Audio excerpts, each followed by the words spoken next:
ओम नमः शिवाय।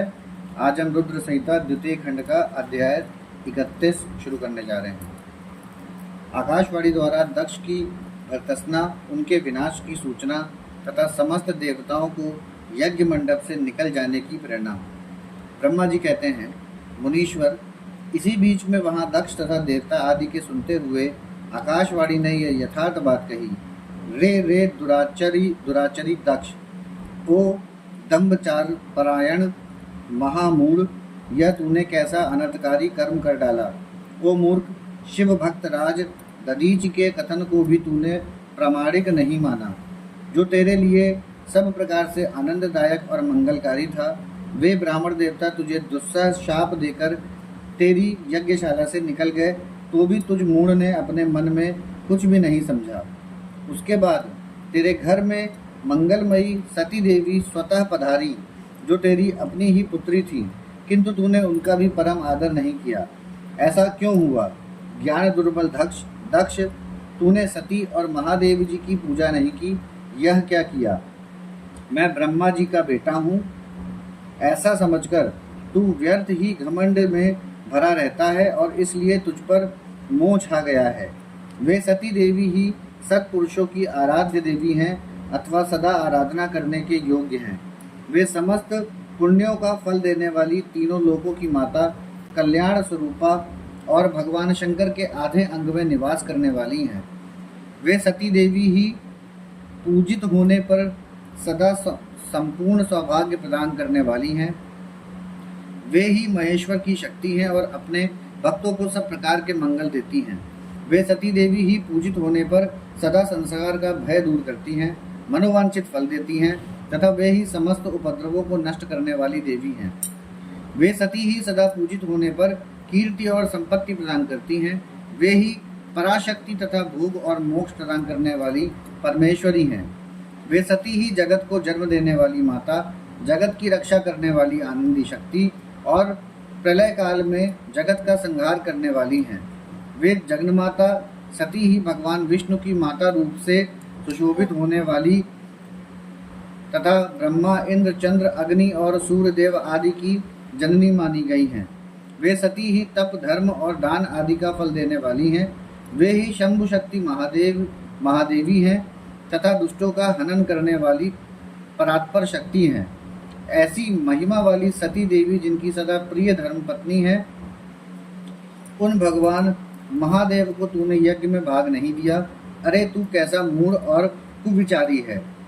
भगवान शिव ही सबके स्वामी तथा परात्पर परमेश्वर हैं। वे समस्त देवताओं के सम्यक सेव्य हैं और सबका कल्याण करने वाले हैं। इन्हीं के दर्शन की इच्छा से सिद्ध पुरुष तपस्या करते हैं और इन्हीं के साक्षात्कार की अभिलाषा मन में लेकर योगी लोग योग साधना में प्रवृत्त होते हैं।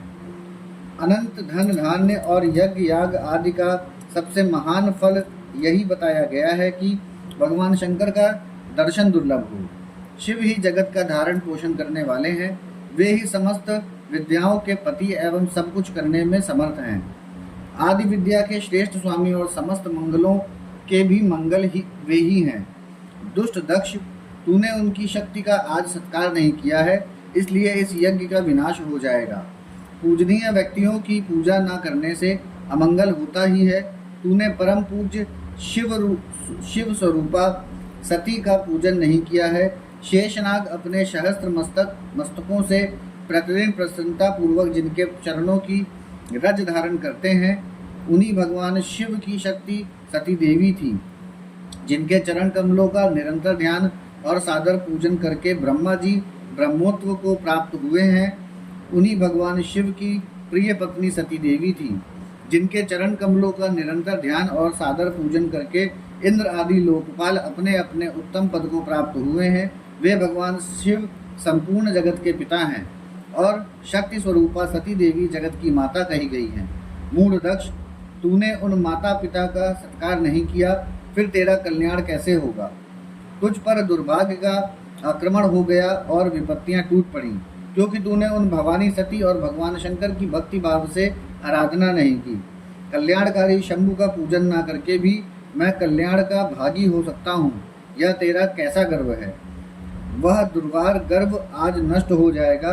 इन देवताओं में से कौन ऐसा है जो सर्वेश्वर शिव से विमुख होकर तेरी सहायता करेगा? मुझे तो ऐसा कोई देवता नहीं दिखाई देता। यदि देवता इस समय तेरी सहायता करेंगे तो जलती आग से खेलने वाले पतंगों के समान नष्ट हो जाएंगे। आज तेरा मुंह जल जाए, तेरे यज्ञ का नाश हो जाए और जितने तेरे सहायक हैं वे भी आज शीघ्र ही जल मरें। इस दुरात्मा दक्ष की जो सहायता करने वाले हैं उन समस्त देवताओं के लिए आज शपथ है, वे तेरे अमंगल के लिए ही तेरी सहायता से विरत हो जाएं। समस्त देवता आज इस यज्ञ मंडप से निकलकर अपने अपने स्थान को चले जाएं, अन्यथा सब लोगों का सब प्रकार से नाश हो जाएगा। अन्य सब मुनि और नाग आदि भी इस यज्ञ से निकल जाएं, अन्यथा आज सब लोगों का सर्वथा नाश हो जाएगा। श्री हरे और विधाता, आप लोग भी इस यज्ञ मंडप से शीघ्र निकल जाइए।